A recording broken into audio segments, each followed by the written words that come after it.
جو اس پر راضی ہو گیا اللہ نے اس کو ایمان کا مزہ چکھا دیا۔ اس حدیث کو جب میں نے اپنے استاد سے پڑھی، یہ سنا دوں بیچ میں تمہیں کہ یہ صرف معنوی لذت اور معنوی معنی لینے کی ضرورت نہیں ہے، حقیقت میں جیسے گنا چوسو اور منہ میٹھا ہوا، گڑ کی ڈلی زبان پر رکھی منہ میٹھا ہوا، اس سے کہیں زیادہ مٹھاس اللہ نے اس زندگی میں رکھا۔ میں نے جن سے حدیث پڑھی ان کے استاد حضرت مولانا عبد الرحمان صاحب رحمۃ اللہ علیہ امروہوی، بابا عبد الرحمان کہلاتے تھے ہمارے یہاں ڈابھیل میں، جب حضرت شاہ صاحب رحمۃ اللہ علیہ کا زمانہ تھا اس وقت ان سے جنہوں نے حدیث پڑھی وہ میرے استاد۔ جب یہ حدیث میں نے ان سے پڑھی تو میرے استاد مولانا عبد الغنی صاحب رحمۃ اللہ علیہ نے فرمایا کہ مولوی صاحب یہ حدیث جب ہم نے بابا عبد الرحمان رحمۃ اللہ علیہ سے پڑھی تھی تو حدیث کے دوران یوں فرمایا کہ بچوں اس ایمان کے ذائقے کو، اس ایمان کی مٹھاس کو معنی پر محمول مت کرنا، یہ حقیقت پر ہے۔ اور میں اعلان کرتا ہوں پورے درجے کے بچوں میں سے کوئی بچہ آ کر میرے بدن کے کسی حصے کو کاٹ کر چکھ لے، خدا کی قسم شہد سے زیادہ میٹھا پائے گا۔ اس وقت میں اپنے اندر میں ایمان کی وہ مزہ پا رہا، مانن نہیں حقیقتاً۔ اور جب یہ اندر میں آ جاتا ہے پھر کیا رکھا ہے ریاستوں میں، اور کیا رکھا ہے عہدوں میں، اور کیا رکھا ہے شہزادیوں میں، اور کیا رکھا ہے بڑی بڑی کوٹھیوں اور بنگلوں میں، جب کسی کو خدا ایمان کا مزہ دیتا نحن نقص علیک نبأہم بالحق سے اسی کی طرف اشارہ ہے۔ وہ سورہ کہف میں جن 7 اور 8 جوانوں کا بیان کیا ہے، 7 جوان تھے اور 8واں کتا تھا۔ یہ کون تھے 7؟ یہ سب خواص کی اولاد تھے، یہ سب بڑے باپ کی اولاد تھے، لیکن یاد رکھنا کیا مقناطیس میں کشش ہوگی جو محمد الرسول اللہ صلی اللہ علیہ وسلم والی پیاری معاشرت میں، آپ کے اخلاق میں، آپ کی والی تعلیم میں، آپ کے والے ہر عمل اور آپ کی ہر ادا میں اللہ نے کشش رکھی، وہ تو بدقسمتی سے ہم ادھر کا رخ ہی نہیں کر رہے ہیں۔ اب بقول حضرت مولانا محمد یوسف صاحب رحمۃ اللہ علیہ کے کہ آدمی جس رخ پر چلتا ہے اس رخ کی تو سوئی بھی نظر آ جاتی ہے، اور جدھر پش کرتا ہے ادھر کا تو کوہ ہمالیہ بھی نظر نہیں آتا۔ ہم نے چونکہ 100% اپنی تمام صلاحیتیں، تمام استعدادیں، تمام توجہات صرف دنیا، جیسے مولوی محمد سلیمان کہہ رہے تھے، ہائی پیسہ ہائی پیسہ ہائی پیسہ، سارا اس کی طرف کر رکھا ہے، اس لیے وہی نظر آ رہا ہے۔ محمد صلی اللہ علیہ وسلم کی لائی ہوئی پاکیزہ معاشرت، آپ کا لایا ہوا پاکیزہ سماج، آپ کے لائے ہوئے بلند اخلاق، آپ کی والی عبادات کی لذت، آپ کے ایمان کی دعوت، اس ایمان کی دعوت کے لیے سردی گرمی، اس کے لیے بھوک پیاس، اس کے لیے وطن سے بے وطن، اس کی خاک چھاننا، اس میں اللہ نے کیا کشش رکھی ہے، کتنی مزے رکھے ہیں، کتنی لذتیں رکھی ہے، چونکہ ہم نے پشت کر رکھی ہے، اس لیے ہمیں تو گشت بھی بھاری پڑ رہا ہے، ہمیں تو 2.5 گھنٹے بھی کیونکہ اگر 2 دے تو 1.25 ہو جائے تو بھاری پڑ رہے ہیں، اس لیے کہ نبی والی محنت کی طرف پش کر رکھی ہے۔ تعلیم کا حلقہ 10 منٹ، صاحب مسجد کی تعلیم کتنی دیر ہونی چاہیے، کھیت میں کتنے گھنٹے مرنا چاہیے نہیں پوچھا، پھاوڑے کتنے گھنٹے چلانا چاہیے یہ نہیں پوچھا، شادی کسی کی ہو رہی ہے، دلہا دلہن کو لے کے جا رہا ہے، باراتی جوتیاں چٹکارے پھر رہے ہیں، کتنی دیر ہونی چاہیے، اس لیے کہ غیروں کی چیزوں پر تمام صلاحیتیں لگ رہی ہیں، تمام استعدادیں ادھر متوجہ ہیں، کیا باپ اور کیا بیٹا، کیا دادا اور کیا پوتا، کیا پڑھا لکھا اور کیا ان پڑھ، اس لیے اس رخ کی تو ساری چیزیں نظر آ رہی ہے۔ محمد صلی اللہ علیہ وسلم والی جو محنت ضمانت لیے ہوئے ہے تمام بشریت کے عزت کے میناروں تک پہنچانے کی، اس محنت کی چیزوں کا ہمیں کوئی ادھر کا ہمارا رخ نہیں، اس لیے ہمیں کوئی احساس نہیں۔ اسی لیے صاف کہہ دیا تھا حضرت عمر فاروق رضی اللہ تعالیٰ عنہ نے، جس وقت بیت المقدس کی طرف جا رہے تھے، حضرت ابو عبیدہ ابن جراح رضی اللہ تعالیٰ عنہ ساتھ تھے، حضرت عمر خلیفۃ المسلمین ہیں، امیر المؤمنین ہیں، تمام اسلام و مسلمین کے نمائندے اور سفیر بن کے جا رہے ہیں، جو بدن پر کرتا ہے پیوند لگے ہوئے، ایک پیوند چمڑے کا بھی۔ حضرت ابو عبیدہ ابن جراح رضی اللہ تعالیٰ عنہ نے کہا کہ امیر المؤمنین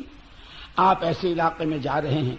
وہاں کے لوگوں کی جو بود و باش ہے اس کے اعتبار سے ذرا آپ کو قمیص بدل لینی چاہیے، نئی قمیص پہن لیجیے۔ حضرت ابو عبیدہ ابن جراح رضی اللہ تعالیٰ کا چونکہ حضور کے یہاں ایک درجہ تھا، ایک مقام تھا،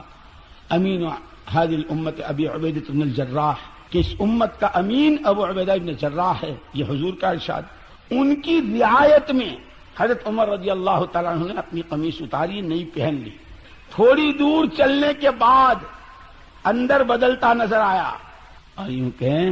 جتنی اندر کی صفائی ہوتی ہے اتنا اپنا بگاڑ نظر آتا ہے، اور جتنے اندر میں ظلمتیں ہوتی ہیں لوگوں ہی کا بگاڑ نظر آتا ہے۔ ایک مرتبہ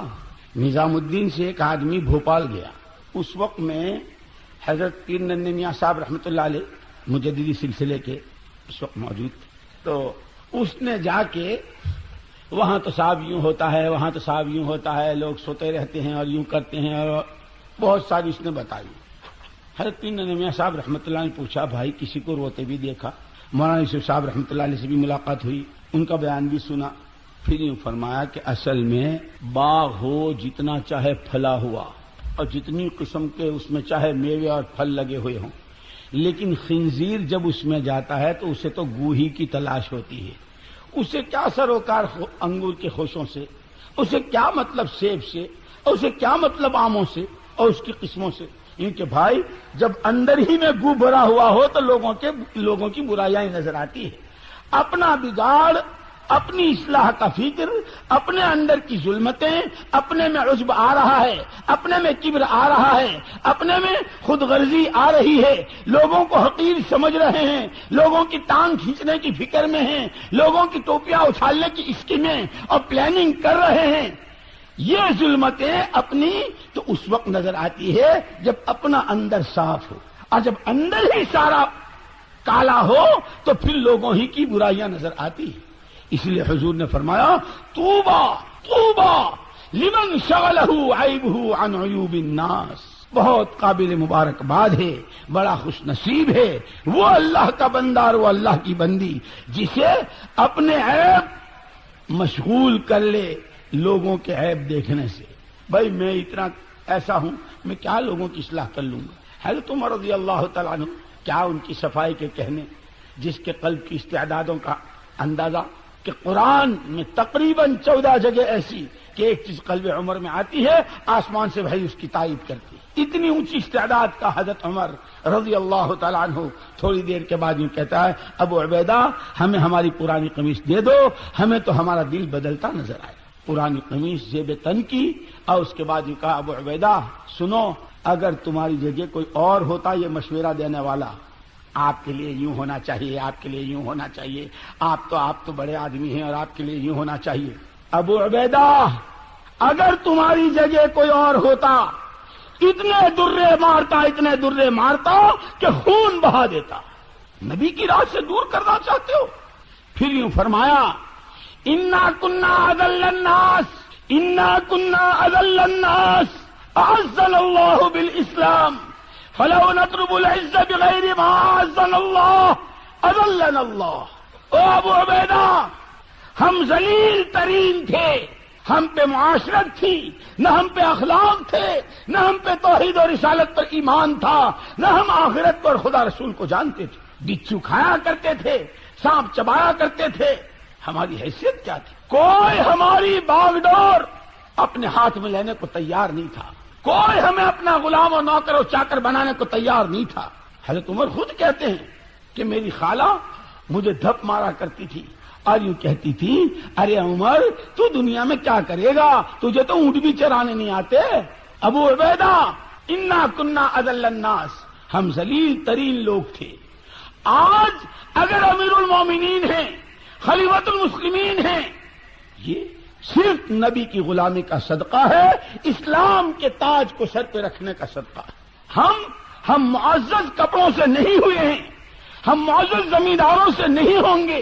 ہم معزز کوٹھیوں اور بنگلوں سے نہیں ہوں گے، ہماری تمام تر عزتوں کے راز چھپے ہوئے ہیں اللہ کی بندگی میں، نبی کی غلامی میں۔ اور آگے قیامت تک آنے والی امت کی تمام طبقات، امت جتنے طبقات میں تقسیم ہے، جتنی طبقات میں تقسیم ہے، امت کے تمام طبقات کے اور ہر طبقے کے ہر فرد کے لیے ضابطہ بیان کر گئے اور رہبری کر گئے. فلو نطلب العزة بغیر ما اعزنا اللہ اذلنا اللہ. یاد رکھنا، جس اللہ کی بندگی، جس نبی کی طاعت، جس زندگی کے مقصد کو پہچاننے، اپنے فرض منصبی کے ادا کرنے، اپنی ذمہ داریوں کے احساس کے ساتھ خدا کے دیے ہوئے جان و مال پر اختیار کو صحیح استعمال کرنے کے نتیجے میں اللہ نے یہ عزتیں دی ہیں. ابو عبیدہ تم سے خطاب ہے اور در پردہ پوری امت سے خطاب ہے کہ یاد رکھنا، اگر اس ذمہ داری کے احساس سے بے حسی کے ساتھ خدا کے دیے ہوئے جان و مال پر اختیار کو غلط استعمال کرنے کے ساتھ، مقصد زندگی کو بھلانے کے ساتھ، نبی کی طاعت کا، شرافت کا تاج سر سے اتار کر